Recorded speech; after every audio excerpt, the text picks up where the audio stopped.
Deyirəm qardaşlar, dağları, daşları açdıq, 10 dənə gürzə ilə döyüşdük, ora əlimi atırdım, gürzə belə elədi, o pişim ora bura, yenə də o dediyim o yığdıq ha bu günlərim, adını hələ də demirəm, amma tapıblar, birinci adam tapıbdı, inşallah onun hədiyyəsini verəcəm.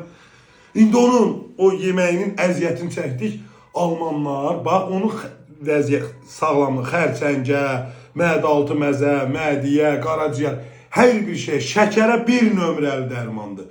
Gedin, yığın, alın, yiyin ondan.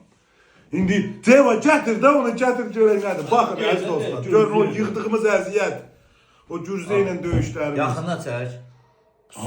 Aman, bax bu supu yiyin. Mən qardaşınız məsləhət görür. Özdə bu yaşı çox adamlara götürüb dava dərmana par vurdurmayın deyə ala.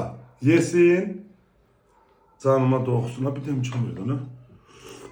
İndi bax, ye, sən ye, mən ye. Allaha and olsun, bu nə də? Yazdır, bax, həmən bax. Görsən. Bu qaqamla onun əziyyətini çəkdik. Neçə dənə gürzə ilə döyüşdük. Əlim attım, gürzə belə gəldi, bu da göydü itələdi gürzəni. Yadında daxiləcə, o kərtinkələ gəldi. Ana, bir dənə də belə kərtənkələ zad var. Dağı daşı açdıq, bax qardaşlar. Bax. Həmən bax, bunun supudur. Sağ vermirəm, ayıb deyil ki. Yox, bax, bir qazan pişmişik. Tak üstü əziz qardaşlar, bax. Budur, adım tapdılar olsa deyim də. Qarabağlılar buna nə deyir? Yazsınlar ora. Ölkə adı dəyişir. Öpürəm, sağ olun.